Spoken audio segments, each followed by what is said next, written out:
On May 19th, 2020, still in the very early stages of the COVID pandemic, a few days of heavy rain occurred in Michigan. During this event, 4 northern Michigan lakes filled beyond capacity and a natural disaster occurred. Like a domino effect, 2 upstream dams were overwhelmed. Secord and Smallwood lakes began to empty much of their waters into the river, flooding homes and causing downstream Edenville Dam to fail. This caused a tremendous amount of water to rapidly flow towards Sanford Dam, which also failed. All 4 lakes quickly flooded the city of Midland. Complete and utter devastation for so many people occurred in both counties. Homes were knocked off the foundation and washed away, and many flooded to the point of no repair. Bridges and roads were destroyed. Without flood insurance, many people surrounding the lakes and in Sanford and Midland either lost their home or suffered so much damage that their home was unlivable and had no assistance of insurance to rebuild. A natural disaster was declared by Governor Whitmer and President Trump. FEMA money did come, but this was pennies compared to what it would take for those affected to rebuild. Many people were left with a mortgage and no home to live in, or property so destroyed they could not even sell it. Many of those who live on the chain of lakes year-round are retired. Their dream of living out their retirement years on the water were washed away with many of their belongings in a matter of hours. People had no option but to use their retirement earnings to repair their homes, and with the promise of the return of the lakes, many did just this. Prior to the disaster, in May of 2019, Judge Karras signed in support of a special assessment district and approved normal and legal lake levels, and a group called Four Lakes Task Force, or FLTF, was granted the county delegated authority on behalf of Midland and Gladwin counties. 1 year later, the devastating failures and flooding occurred on May 19th. In December 2020, Four Lakes Task Force was granted a motion to acquire the dams through condemnation, otherwise known as eminent domain. In March of 2022, the state of Michigan and Governor Whitmer approved an appropriation that included $200 million to assist in restoration of the river bottom and rebuilding of the dams. Unfortunately, a gross underestimation of the cost to repair and restore the dams was presented. This appropriation was meant to cover 90% of the cost to rebuild. Homeowners were told that this would place a burden of about $150 to $200 on each homeowner on the lakes per year for the balance it would cost to repair the county's damaged and destroyed dams. For some, this was okay. Others were not happy, as why would the burden be placed on just the homeowners when the counties and communities enjoyed the benefit of the public lakes as well? Later in 2022, the cost started to rise, and the new estimation released by FLTF was $500 per year that homeowners would be responsible for. On January 15, 2024, the FLTF Board of Directors passed resolutions approving the 2025 to 2029 Operation and Maintenance Assessment and Capital Improvements Assessment roles and computation of costs. For the FLTF, an additional $217 million was needed to repair the dams, and they claimed this huge increase was due to supply chain and inflation. This would bring the total cost of the project to nearly $420 million, which is an enormous increase from less than 2 years prior. There are roughly 8,000 properties on the Four Lakes. The cost per homeowner skyrocketed, with many people assigned an average amount of $1,800 to $2,500 per year for 40 years, this with a 5 to 6% interest rate, and totals on average of $25,000 to $40,000 per property. This assessment is essentially a lien against the property, a loan the homeowner did not agree to, yet is responsible for. In some cases, the special assessment cost is higher than the value of the property it is assigned to. In addition to this astronomical cost, there is also a yearly operations and maintenance fee assigned to each parcel. From 2022 to 2024, this was $65 to $265 per year. And then from 2025 to 2029, it increased to $80 to $300 per year. The operations and maintenance is something that is presented to the Gladwin and Midland County Board of Commissioners and can be increased during future assessment rolls. For those being impacted had no voice. There was no vote. There really was no discussion. On February 7th, 2024, in the presence of hundreds of homeowners protesting the assessment roll and operations and maintenance, the Midland and Gladwin County Board of Commissioners swiftly and unanimously agreed that this was the right thing to do, even knowing many could not afford such an enormous amount of money. And in a blink, those that had already suffered tremendously were now paying for the repair of a natural disaster they did not cause at a rate they could not afford. The highest special assessments in Michigan history assigned to a group of people that had already suffered so much loss and devastation. When the special assessment district was approved by the Board of Commissioners, 15 days were given to appeal. A local woman worked tirelessly to find an attorney that would assist in the appeal process. This was no easy task, as the Four Lakes Task Force had already worked with so many attorneys in the area that they could not take the case due to conflict of interest. Just in the nick of time, she found Foster Swift, who agreed not only to represent the appeal, but to represent each person and property named in the appeal. A small group of dedicated individuals pulled together a nonprofit organization named Huron Cove Association, or HCA, with more than 500 memberships in less than 10 days. Foster Swift worked without retainer for 2 weeks, preparing and submitting the appeal per the association's legal right to the special assessment roll. A legal battle that began February of 2024 is still ongoing. The HCA lost the case in the lower courts and has recently decided to take this to the Michigan Supreme Court for review. But the members of the HCA this past year has been indescribable.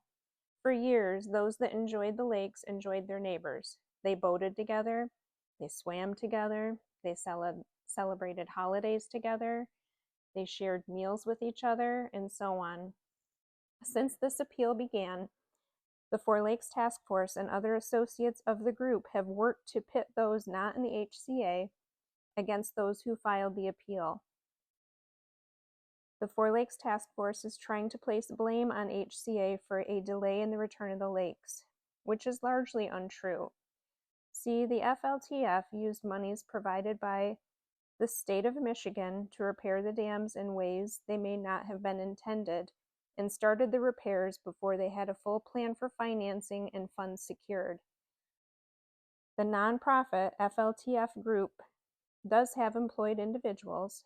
Per their tax assessments, their secretary and treasurer enjoys an annual salary of over $120,000.